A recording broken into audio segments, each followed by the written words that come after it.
Mesat ngepung luhur di awan-awan, beber kejanjana menaya keringan, sukunya luas kecil teman dulu, dapat dikabari bermatahari biru. Sahabat bisa musuhkan bertandana, gendang cinta tentang ayo bandingan mana. Dipika gitu, dipika serap bersama, ayat kata kasih yang berwawasan. Menopang gagah Gelombang sakti Indonesia Jaya, dari panggah koncaran resepna hiji rukun sakawan, hirup sauyuna. Di Kayangan, berhari-hari Sunan Ambu gelisah karena putranya Guru Minda tidak muncul. Maka Sunan Ambu pun meminta para penghuni Kayangan, baik pria maupun wanita, untuk mencarinya. Siapapun, tolong carikan anakku, Pangeran Guru Minda. Sudah beberapa hari ini, aku tidak menemukannya. Saya lihat Guru Minda lagi galau di Taman Kayangan. Aduh, anak itu ada-ada aja. Baiklah, saya akan segera ke sana ya.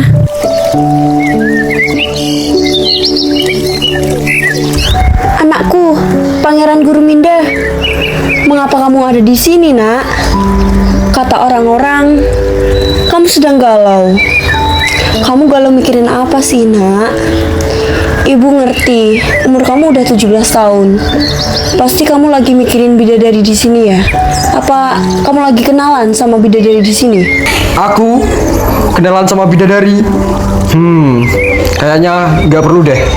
Soalnya belum ada yang bisa ngalahin pesona ibunda. Mendengar perkataan putranya, Sunan Ambu terkejut. Akan tetapi, sebagai wanita yang arif, beliau tidak kehilangan akal apalagi marah. Bentar-bentar. Apa maksud kamu, Nak? Kamu nggak mau kenalan sama bidadari di sini? Mungkin apa karena kamu kurang bergaul, kurang tahu bidadari di sini? Bidadari di sini tuh cantik-cantik loh, udah kayak ibunda semuanya. Apa ibunda bantu cariin deh, ibunda kenalin semuanya, ibunda kumpulin semua bidadari di sini dan kamu milih. Ya pokoknya aku maunya bukan bidadari di sini, Bu. Gak ada yang kayak ibu. Pokoknya aku harus nyari yang lebih cantik. Nak, kalau kamu menginginkan wanita yang lebih cantik daripada di sini, kamu tuh harus pergi ke suatu tempat, namanya Buana Panca Tengah. Di sana, kamu akan menemukan wanita yang lebih cantik daripada ibunda, yang lebih menawan, bahkan sesuai dengan tipemu. Tetapi ada satu syarat. Kalau kamu ke sana, kamu tuh harus berubah menjadi lutung atau kera. Kamu tidak boleh berpenampilan seperti pangeran. Loh, emang gimana caranya, Bu? Masa orang seganteng aku disuruh jadi lutung sih? Gak banget deh. Anakku, Guru Minda, ibu tahu itu adalah keputusan yang sulit untukmu. Tapi kamu sekarang harus ikut ibu.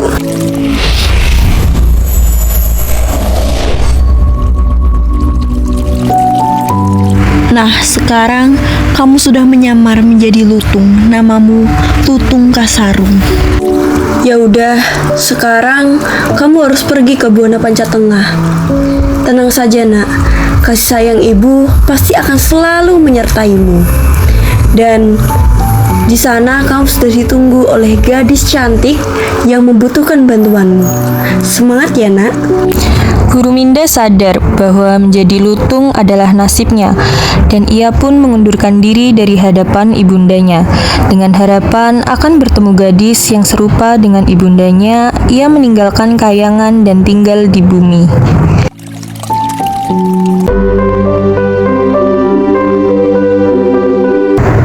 Di suatu kerajaan terdapat raja yang adil dan bijaksana bernama Prabu Tapa Agung. Beliau dianugerahi 7 orang putri, berturut-turut mereka itu adalah Purbararang, Purba Dewata, Purba Endah, Purba Kencana, Purba Manik, Purba Lewih, dan si bungsu Purbasari. Yang paling cantik dan paling manis budinya adalah Purbasari. Ia menjadi buah hati seluruh rakyat kerajaan Pasir Batang. Sepertinya sudah saatnya saya turun dari tahta kerajaan ini. Saya sudah lelah, letih, lesuh mengurus kerajaan ini. Bagaimana bila diberikan kepada Purbalarang dan Indrajaya, Tuan? Saya belum dapat percaya sama mereka berdua. Purbararang mempunyai sifat angkuh, sedangkan Indrajaya bertingkah seperti pesolek. Ya, saya pun berpikir seperti itu. Bangsawan muda itu akan lebih banyak memikirkan pakaian dan perhiasan dirinya daripada mengurus keamanan dan kesejahteraan rakyat kerajaan. Lalu, apa yang harus aku lakukan? Mungkin ada baiknya Raja bertapa dan berharap mendapat jawaban atas segala masalah saat ini. Baiklah, saya akan mencoba apa yang kau sarankan, wahai patihku.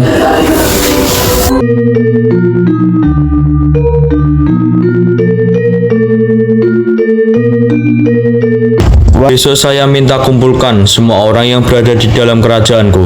Saya sudah mendapatkan jawabannya. Baik, Tuan.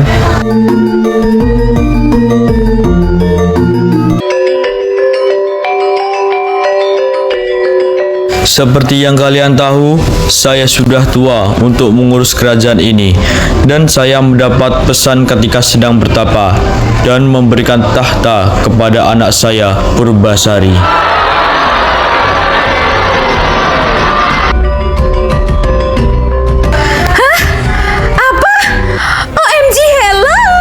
Seharusnya aku tahu yang jadi ratu bukan Purbasari.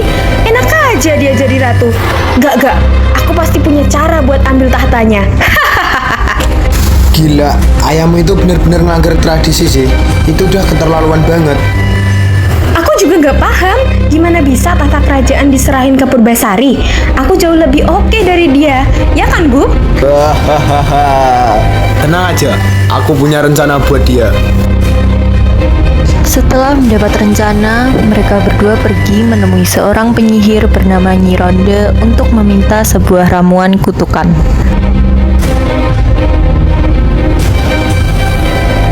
Nih, bisa nggak bantuin wujudin keinginan aku? Tentu saja.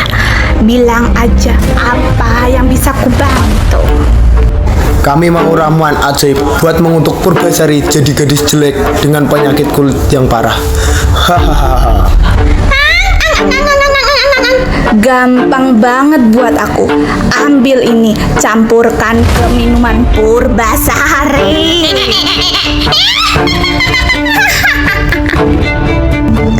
Purbararang dan Indrajaya pulang membawa ramuan kutukan dari penyihir untuk dicampur ke minuman Purbasari.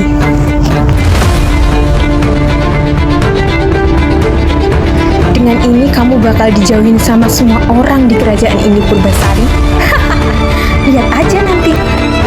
Hahaha. Biarkan aku bantuin kamu, Purbalarang.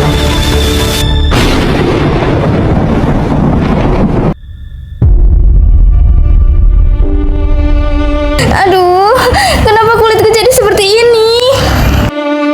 Siapa kamu? Kok bisa sih ada orang kayak gini di kerajaan kami? Ini aku, Purbasari. Purbasari itu cantik, mulus, nggak ada cacat. Lihat deh wajahmu, jerawatan, bau, bahkan ada nanahnya. Pengawal, keluarin dia dari kerajaan. Siap, Budi. Ayo, ikut kami. Tapi ini beneran aku.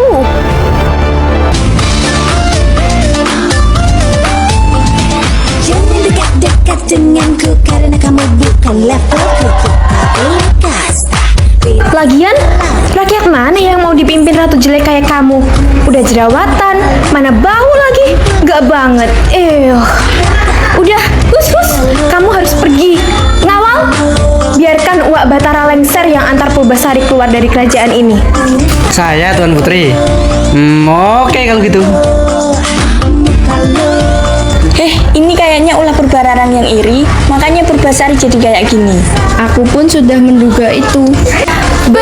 Kasus men. Tapi kita tidak bisa berbuat apa-apa. Aku rasa Purbalarang marah. Berdoa saja agar Purbasari selamat. Dan sekarang akulah ratu di kerajaan ini. Akhirnya.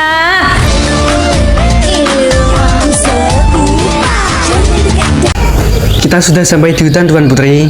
Tuan Putri, bersabarlah. Jadikanlah pembuangan ini sebagai kesempatan bertapa untuk memohon perlindungan dan kasih sayang para penghuni kayangan. Terima kasih ya Uwa karena telah membantuku. Mungkin benar, saya harus bertapa untuk menenangkan jiwa. Uwak pun meninggalkan Purbasari di hutan sendirian. Lalu, Lutung menghampiri Purbasari dan mengelilinginya bersama teman-temannya menatap Purbasari dengan penuh keheranan. Kamu kenapa?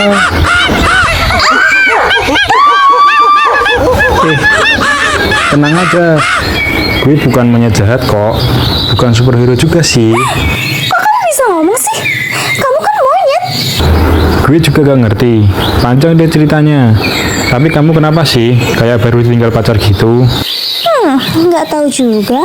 Ceritanya sih panjang. Kayak sinetron sore. Lutung Kasarung meminta bantuan kepada kawan-kawannya untuk mengumpulkan buah-buahan dan bunga-bungaan untuk Purbasari. Putri itu benar-benar terhibur dalam kesedihannya. Ia pun tidak lagi kesepian. Binatang-binatang lain seperti rusa dan burung-burung juga berkumpul menghibur Purbasari. Mungkin mereka tahu bahwa Purbasari memiliki hati yang bersih dan suci. Tung, kenapa mukamu kayak gitu? Gimana maksudnya? Wajahmu kayak monyet, Tung. Seriusan deh. Ya kan, emang aku monyet Purbasari. Terus muka kamu kenapa? Kayak habis dicakar kucing. Ini semua perbuatan saudariku, Purbalarang. Dia nggak terima aku yang bakal jadi ratu. Jadi, dia sama calon suaminya pakai ramuan kutukan ini. Ada nggak ya cara buat sembuh? Ada, kamu harus pakai skincare. Hah? Serius? Pakai sunscreen? Pakai serum? Atau masker tomat? Bukan itu, pakai skincare cinta Lutung. Sekali putaran, setengah putaran, bersihkan kulit mati dan kotoran. Bentar di wajah, bilas, multivitamin. Jangan khawatir, besok juga sembuh. Percaya sama gue, gak usah pakai serum yang mahal-mahal. Oke deh, Tung. Kalau nggak sembuh, aku tagih ya.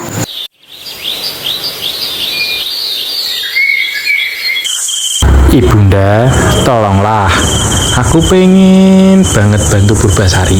Dia tuh baik banget. Aku pengen dia bisa sabar dan tabah menghadapi semua ujian yang datang. Baiklah anakku, Ibunda akan mengirim beberapa pujangga untuk membantumu membantu Purbasari. Wah, makasih banget Ibunda. I love you. Ketika para pujangga tiba di hutan itu, Lutung Kasarung meminta kepada mereka agar mengubah air terjun di hutan itu untuk menyembuhkan penyakit Purbasari. Mereka juga menyiapkan pakaian bagi Purbasari. Pakaian itu bahannya dari awan dan warnanya dari pelangi. Tak ada pakaian seindah itu di bumi ini. Keesokan harinya, Lutung Kasarung meminta Purbasari untuk mandi di air terjun itu. Ketika ia mulai mandi, dalam sekejap hanyutlah jerawat dan nanah dari kulit Purbasari. Ia pun kembali cantik seperti semula. Wah, segar sekali air ini.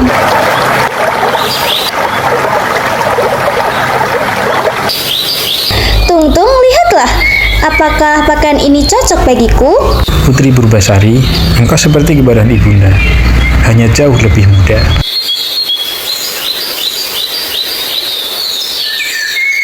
Lutung, pantaskah pakaian ini bagiku? Tentu saja, itu adalah hadiah dari Bunda, dari kayangan, khusus untukmu Putri cantik. Harus berapa kali aku mengucap syukur. Bahkan sejak kau hadir di hidupku, itu sudah menjadi hadiah paling indah bagiku. Peristiwa di dalam hutan itu akhirnya terdengar oleh Purbararang. Rakyat yang berburu di hutan bercerita bahwa Purbasari telah menjadi gadis yang cantik jelita dan dia berteman dengan seekor lutung besar. Aku mendapat jalan untuk mencelakakan Purbasari. Panggil Uak Batara Lengser kemari, cepat! Ya Gusti Ratu, ada apakah kiranya Mbak dipanggil? Uak, berangkatlah ke hutan. Sampaikanlah pada Purbasari bahwa ayah menanyakan kabarnya dan akan mengadakan kompetisi ketampanan calon suami.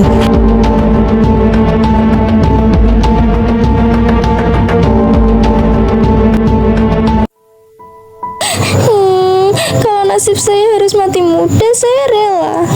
Yang menyebabkan saya menangis itu tindakan Purbararang. Jangan khawatir, Tuan Putri. Datanglah ke istana, temui ayahmu. Lalu bagaimana dengan kompetisi itu? Aku tidak punya kekasih. Kalau begitu, datanglah bersamaku. Yang ku mau memberikan seluruh cinta sampai akhir waktu nanti. Baiklah, terima kasih Tungtung. Keesokan harinya, Purbasari mendatangi istana ayahnya. Lutung Kasarung menunggu di luar dan segera memohon bantuan kepada ibundanya. Ibunda, aku mohon bantuanmu. Ubah aku menjadi wujud asliku.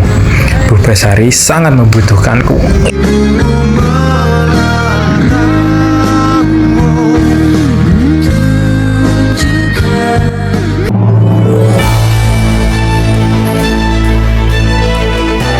Mari kita sambut calon ratu kita, Purbasari.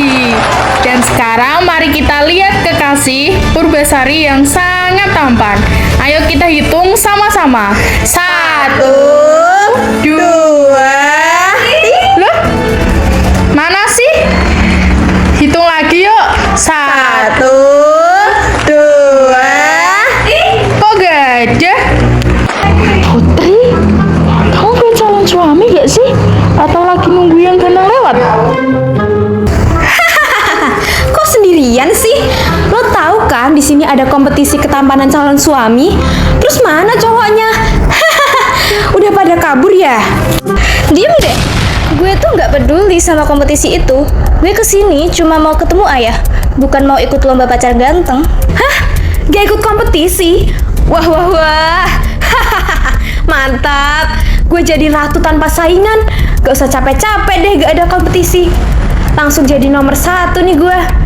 Purbasari, lo sih. Jadi jalanin aja hidup lo. Gue mah langsung jadi ratu. Purbasari, bagaimana kabarmu, Nak?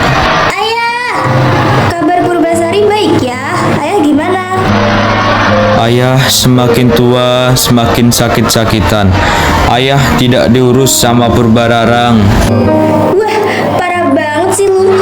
Bisa-bisanya lu ngusir gue dari sini, tapi bapak nggak lurusin. Gimana sih? Idih, gak usah sok perhatian deh lu Purbasari. Mana kebanyakan omong. Sudah. Sekarang saya akan umumkan bahwa yang akan menjadi ratu adalah anakku, Purbasari. Wah, parah sih. Ya kali gue diginiin. Kurang ajar banget ya. Biar gue kasih paham nih. Jurus pedang Anaconda. Cia!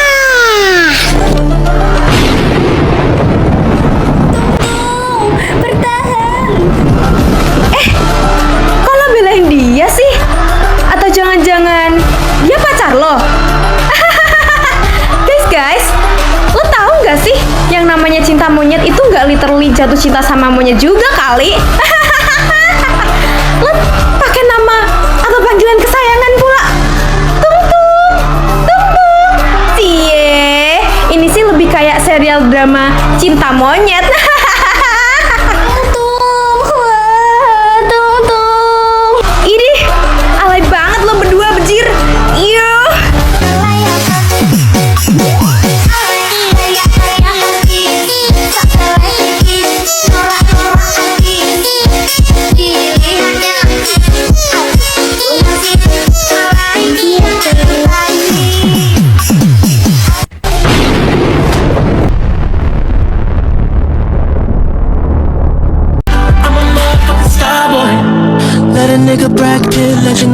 mama took the year like a bandit. Baba mama agree. Purbasari, maukah kamu menjadi permaisuriku? Aku adalah wujud asli dari lutung yang selama ini kau panggil Tung Tung. Nama asliku Pangeran Guruminda. Iya pangeran, aku mau. Oke, semua tenang, kompetisi akan dilanjutkan. Tapi jangan pada ngantuk ya. Dengar ya semuanya, di sini kalian harus milih mana yang lebih tampan di antara tunangan kita berdua. Lihat nih, tunangan gue, Indra Jaya. Udah kayak Jeffrey Nicole nih, ganteng kan? Woi, jawab malah diem aja. Ganteng kan Indra Jaya? Ganteng Gusti Ratu. Gimana sih? Suara kalian kayak lagi nunggu diskon di mall tahu? Lebih keras, jangan pelan-pelan gitu. Ganteng Gusti Ratu. Wah, kayaknya suara sirine kebakaran. Tapi bener deh, kayaknya Indra Jaya lebih tampan kalau pakai efek kamera slow motion dan filter IG. Hey, denger Purbasari, sekarang lo nggak akan bisa lolos dari kompetisi ini. Lo bisa lihat kan tunangan gue yang cakepnya melebihi Stephen William? Indra Jaya nih bos, senggol dong. Ratu kalian yang sebenarnya adalah Purbasari. Dia telah mengatakan bahwa tahtanya telah direbut oleh Purbararang. Sebagai calon suaminya, saya harus melindungi dan membantunya. Lalu, sebagai tunangan Purbararang, Anda harus berada di pihak Indrajaya. Oleh karena itu, marilah kita berperang saja. Bukannya siap berperang dengan Guruminda, tetapi malah berlutut dan menyembah kepada Guruminda untuk memohon ampun dan dikasihani. Ampun Tuan, ampuni aku. Aku tidak sanggup melawanmu, karena engkau putra dari Sunan Ambu Kayangan. Maafkan aku Tuan.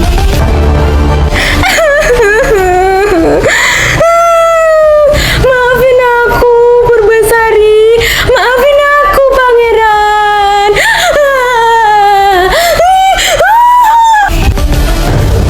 Purbararang kebingungan, heran, dan tidak percaya akan apa yang terjadi. Kemudian, Purbararang menangis dan meminta maaf kepada Purbasari. Pada hari itu, Ratu Purbasari kembali ke kerajaan didampingi oleh suaminya, Guruminda. Purbararang dan Indrajaya dihukum dan dipekerjakan sebagai tukang sapu di taman istana. Rakyat pun merasa lega karena mereka kembali bekerja dengan tenang seperti hari-hari biasanya. Berkat bantuan Guruminda, Purbasari memerintah dengan cakap dan sangat bijaksana, sehingga ia dihormati dan disegani oleh seluruh penghuni kerajaan.